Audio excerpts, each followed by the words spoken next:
Kita ketemu di video kedua mengenai normalisasi. Ya. Jadi kita akan lanjutkan. Di video pertama kita sudah mempelajari mengenai normalisasi pertama, normalisasi kedua, dan normalisasi ketiga. Nah, untuk selanjutnya ini tidak langsung ke normalisasi keempat, tetapi melalui sebuah normalisasi yang dikenal sebagai normalisasi Boy's Code atau BCNF ya, Boy's Code Normal Form. Ini ditemukan oleh Raymond F. Boyce dan Edgar F. Codd tahun 74. Jadi ini dilaksanakan karena ternyata meskipun telah didekomposisi sebuah tabel memenuhi syarat 3NF, tetapi masih ada kemungkinan terjadi anomali, ya, di mana masing-masing kunci atribut utama seharusnya bergantung fungsional penuh pada masing-masing kunci tersebut, tetapi ada yang bergantung kepada kunci yang bukan bagiannya, ya. Jadi BCNF yang optimal itu adalah menghilangkan anomali dari 3NF dan semua atribut non-key atau bukan kunci ini tergantung kepada atribut kunci. Nah, umumnya untuk BCNF terjadi karena ada dua kunci, yaitu primary key dan secondary key. Salah satu yang menyebabkan terjadinya anomali setelah melakukan 3NF dan harus dilakukan BCNF karena adanya redundansi, ya. Ya, seperti yang pernah saya sampaikan bahwa redundansi ini menjadi masalah yang cukup signifikan ya di pengelolaan basis data. Oke, kita lihat contohnya. Ini contohnya sederhana saja. Ada sebuah tabel, katakanlah tabel X, di mana mempunyai primary key A, lalu mempunyai secondary key B, lalu memiliki atribut non-key C, D, E, F, dan G. Nah, untuk melihat BCNF, kita cukup melihat ini saja, ketergantungan fungsional. Perhatikan yang ya mungkin bisa dikatakan rada aneh di sini adalah ada sudah umum ini seharusnya seperti ini semua, bahwa primary key dan secondary key itu menentukan seharusnya semua non key yang ada di sini, tapi ternyata ada yang parsial. Ini seharusnya sudah selesai di 3NF. Kenapa harus butuh BCNF? Nah, problem muncul pada ketergantungan fungsional yang keempat, di mana ada non-key menentukan key, meskipun di sini adalah menentukan secondary key. Jadi kalau kita lihat ketergantungannya mutar, ya, primary key menentukan non-key-nya menentukan secondary key. Itu tidak bisa dikatakan sebagai transitif, itu harus diselesaikan menggunakan BCNF. Nah, bagaimana caranya?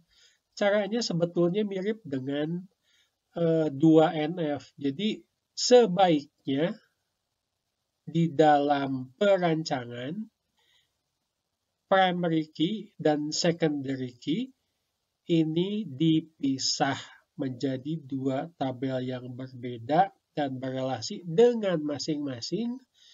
Ya dibagi ininya, ya, dibagi ketergantungan fungsionalnya. Contohnya ini kita melihat ke ketergantungan fungsional yang nomor keempat. Jangan sampai atribut G ini disimpan di tabel yang B menjadi primary key. Sebaiknya G ini disimpan di A yang menjadi primary key-nya sehingga tergantung kepada A, bukan menentukan G.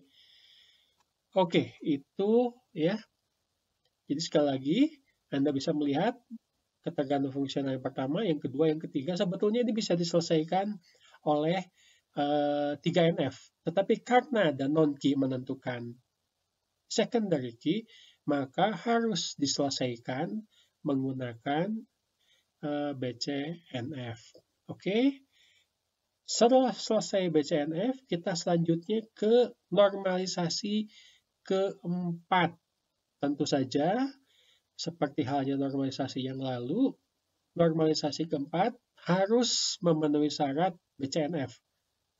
Baru dilaksanakan normalisasi keempat. Tentu saja jika ada kaidah-kaidah yang bersumber ke ketergantungan fungsional yang harus diselesaikan. Misalkan di sini syaratnya adalah tidak berisi kebergantungan banyak nilai. Jika terlalu banyak ketergantungan, maka tentu saja harus dikomposisi dan setiap relasi berisi dua atribut yang mempunyai hubungan banyak nilai. Kita lihat contohnya. Nah, ini memang sangat jarang terjadi. Ada sebuah tabel memiliki sampai dengan 3. Ya, jadi tolong pada saat Anda merancang sebuah model data, lalu Anda akan melakukan mapping, memilih DBMS dan seterusnya, pastikan apakah DBMS tersebut bisa mengantisipasi, misalkan rancangannya sampai dengan 3 key, ya, karena tidak semuanya DBMS bisa melakukan itu. DBMS kelas enterprise mungkin ya yang bisa melakukan hal seperti ini. Tapi juga ini berakibat kesulitan nanti. Apalagi jika ini terjadi ketergantungan fungsionalnya yang semakin kompleks. Jadi caranya bagaimana? Setelah 3NF tetapi masih ada tabel yang memiliki misalkan lebih dari 2 kunci, sebaiknya didekomposisi, dipisah kunci-kunci tersebut sesuai dengan key mana yang menentukan non-key yang mana. Ini mungkin sedikit mengulang ke rancangan entity relationship diagram. Jadi sebaiknya usahakan saja setiap tabel ini memiliki cukup hanya satu primary key. Ya. Mungkin tidak semuanya bisa dilakukan seperti itu. Sedapat mungkin as simple as possible. Ya, sesederhana mungkin kita membuat model. Bukan artinya sederhana, tapi nanti pada saat dilakukan mapping menjadi kompleks sampai dengan harus melalui ke 4NF. Oke, itu 4NF dan dekomposisinya. Kita lanjutkan ke normalisasi terakhir. 5NF ya, normalisasi ke-5. Nah, ini terjadi satu harus memenuhi 4NF, jangan lupa. Yang kedua, ini terjadi jika setelah 4NF terjadi relasi yang kompleks. Umumnya ini adalah relasi banyak ke banyak. Ya, jadi join-nya itu kompleks. Di sini istilahnya PCNF, Projection Join Normal Form. Amat jarang sekali sebuah model basis data itu sampai dengan 5NF ya, dan agak sulit juga dideteksi secara praktis. Sederhananya bagaimana? Kita lihat contohnya. Nah, jangan sampai Anda pada saat membuat sebuah model itu relasinya banyak ke banyak dan ya seperti ini, kompleks, berputar. Semua entitas berelasi dengan entitas lain dalam sebuah IR ya, dan kardinalitasnya banyak ke banyak. Sebaiknya hal ini sejak merancang model sudah bisa dihindarkan. Ya, memang tidak ada aturan, tetapi tidak ada aturan untuk melarang menggunakan banyak ke banyak. Tapi dalam beberapa kasus sebaiknya ditinjau ulang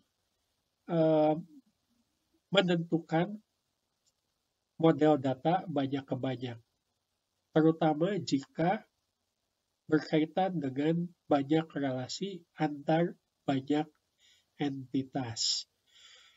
Oke, baik. Nah,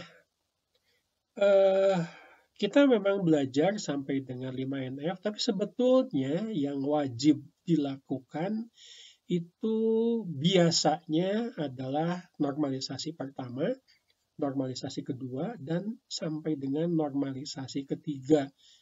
Jika sampai dengan BCNF, bahkan jika sampai dengan 5NF, itu mungkin satu, kita harus melihat aspek denormalisasi, nanti kita akan pelajari. Kedua, mungkin Anda harus melihat apakah harus desain ulang untuk model data. Ya, besar kemungkinan tabel yang dekomposisi, lalu didekomposisi lagi tiap tahapan normalisasi, ternyata bukannya mempermudah pencarian, update misalnya, tapi malah mempersulit dan bahkan membuat basis data menjadi tidak efisien dan tidak efektif. Oke, bahkan dalam beberapa buku yang saya pernah lihat, itu normalisasi hanya sampai ke normalisasi ketiga saja. Normalisasi BCNF sampai dengan kelima bahkan tidak dibahas. Oke, ini bukannya tidak penting ya, tetapi ini ada. Tapi sebaiknya jika sampai diketahui terlalu kompleks sampai normalisasi lebih dari 3, saya sarankan Anda review lagi, balik lagi ke model data. Ya, diperbaiki sejak dari model data, jadi pada saat mapping nanti lebih mudah. Nah, bagaimana jika sampai BCNF, 4NF, dan 5NF ternyata tambah sulit seperti yang saya sampaikan tadi? Ada sebuah proses yang namanya denormalisasi. Jadi, normalisasinya apa ya? Di undo kali ya, di reverse. Jadi kalau dari sisi konsepnya ini adalah proses transformasi hubungan normal menjadi spesifikasi rekod fisik yang tidak dinormalisasi. Sudah dipartisi jadi rekod fisik, lalu di mana atribut tersebut menjadi beberapa hubungan. Nah, jika data fisiknya menjadi kompleks, contohnya di sini ya, terlalu banyak join relasi, ini akan mempersulit membuat query sesuai dengan requirement. Syaratnya adalah kembali lagi ke normalisasi sebelumnya. Oke, jadi itu materi untuk normalisasi ya. Cara mengingatnya cukup mudah saja. Jadi pertama Anda harus paham dulu ketergantungan fungsional ya. Idealnya adalah setiap non-key ditentukan oleh primary key. Lalu normalisasi ke satu itu belum menggunakan ketergantungan fungsional, tetapi adalah untuk menghilangkan redundansi. Menghilangkan redundansi yang tidak diperlukan. Karena biasanya kalau foreign key, redundansi tetap ada ya, sulit untuk dihilangkan. Lalu normalisasi kedua, menghilangkan ketergantungan parsial. Normalisasi ketiga, menghilangkan ketergantungan transitif. BCNF untuk menghilangkan anomali hasil dari 3NF. Lalu 4NF itu adalah menghilangkan ketergantungan yang kompleks. Misalkan tadi ada non-key menentukan primary key atau secondary key atau mungkin kunci ketiga. Dan yang terakhir adalah 5NF, menghilangkan hasil 4NF tetapi menghasilkan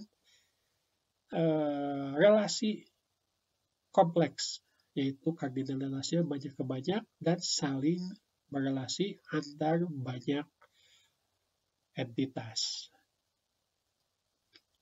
Yang wajib itu adalah normalisasi ke-1, ke-2, dan ke-3. Ya, saran saya jika lebih dari sana, Anda bisa menggunakan denormalisasi atau mungkin lebih baik lagi review ulang model data. Dalam hal ini adalah entity relationship diagram. Oke, baik, itu yang bisa saya sampaikan mengenai normalisasi. Ya, silakan dibaca kembali bukunya, lalu latihan yang wajib itu ingat sampai dengan normalisasi ketiga. Cukup di sini videonya. Selamat belajar dan tetap semangat. Terima kasih.